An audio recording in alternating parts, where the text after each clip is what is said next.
Hello friends, welcome to my channel. स्वागत है आप सबों का इस वक्त की लेटेस्ट अपडेट में। तो दोस्तों, कल जैसे मैंने रात को आपको वीडियो दिया था मानदेय को लेकर के, शकील भाईजान बताए थे कि 4% को लेकर के मैं सटीक जानकारी परियोजना से लेने के बाद आप तक पहुंचाऊंगा, क्योंकि मैंने उनको कमेंट किया था, कमेंट का वे जवाब दिए थे और आज परियोजना खुलने के बाद वे सटीक जानकारी प्राप्त कर चुके हैं और वे जानकारी पहुंचा रहे हैं, आप तक मैं पहुंचा रहा हूं। एडवाइस भी कल तक बैंक जाने की उम्मीद की जा रही है। चलिए हम लोग देख लेते हैं कि 4% क्यों नहीं दिया जा रहा है और एरियर क्यों नहीं दिया जा रहा है। तो ये शकील भाईजान अपडेट दिए हुए हैं जानकारी लेने के बाद।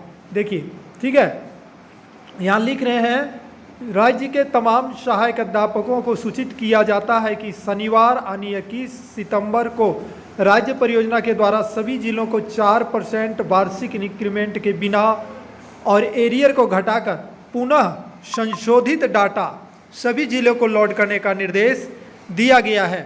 और इस मामले को लेकर के राज्य परियोजना से मैं बात किया एवं आपत्ति दर्ज किया कि जब लेटर निकल गया है तो 4% मानदेय वृद्धि करके देना है, तो फिर मानदेय में कटौती क्यों की गई। ठीक है, यहाँ पर क्यों का सवाल का जवाब दे रहे हैं। तो आगे है, इस पर परियोजना के द्वारा बताया गया कि जितनी राशि सरकार की तरफ से अभी मिलने चाहिए। देखिए, मैं आपको बहुत पहले भी बताया था कि ट्रेजरी से परियोजना को पैसा दिया जाता है, वो पैसा सरकार की ओर से नहीं आया। देखिए यहाँ पे स्पष्ट लिखा हुआ है कि जितनी राशि सरकार की तरफ से अभी मिलने चाहिए थी उतनी राशि प्राप्त नहीं हो सकी है, यानी परियोजना को। ट्रेजरी का मतलब होता है दोस्तों, जैसे राजकोष होता है ना, जैसे राजा महाराजा होते हैं तो जहाँ पैसा धन संपत्ति का कोष होता है वहाँ से, तो उतनी राशि प्राप्त नहीं हो सकी है। इसके विपरीत सभी जिला से जो 4% इंक्रीमेंट और एरियर का जो डाटा अपलोड किया गया था, उस हिसाब से बजट बहुत भाग जा रहा था और इसलिए पुनः संशोधित डाटा सभी जिलों से मांगा गया है। तो ये बात कब पता चला, जब देखा गया कि 4% के आने के बाद में कितनी राशि भेजनी है। इसीलिए अचानक जो है अपडेट निकल करके जो आया कि सभी जिलों को निर्देश दे दिया गया है 4% और एरियर घटा करके पुनः जो है डाटा अपलोड करने का। यही कारण था, सच तो यही था। आज शकील भाईजान सच को ओपन कर दिए हैं।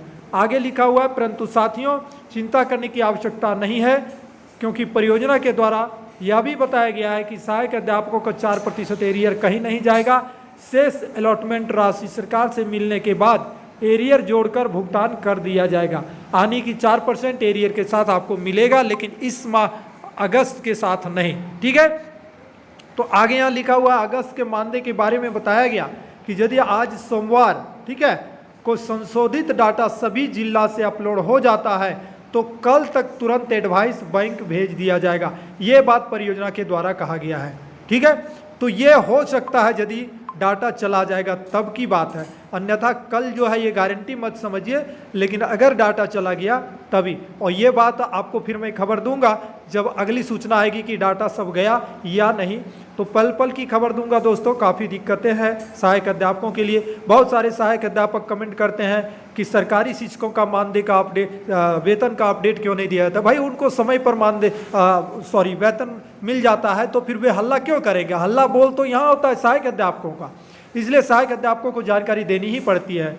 आगे लिखते हैं, साथियों दुख है कि हम सबको दोबारा मेहनत करना पड़ रहा है, अतः साथियों आज सोमवार है, सभी जिले से संशोधित डाटा अगस्त माह का अविलंब अपलोड करवा दें ताकि कल भुगतान हो सके। ठीक है, और ये अपडेट दिए हुए हैं दोस्तों, मैं आपको दिखाना चाहता हूँ शकील भाईजान का अपडेट 23 सितंबर 2024 को 10:45 से उधर अपडेट आया हुआ है। इसके बाद मैं आप तक पहुंचाने का प्रयास कर रहा हूं। तो दोस्तों, वीडियो को लाइक कीजिएगा, शेयर कीजिएगा, चैनल पर नए होंगे तो सब्सक्राइब कीजिएगा ताकि आने वाला लेटेस्ट अपडेट आप तक पहुंचते रहे। तो जय हिंद, वंदे मातरम। उम्मीद है कल या फिर 2 दिन के कह सकते हैं 2 दिन बाद, कल परसों जब भी है, मानदेय आ जाएगा, लेकिन बिना एरियर और 4% की वृद्धि की।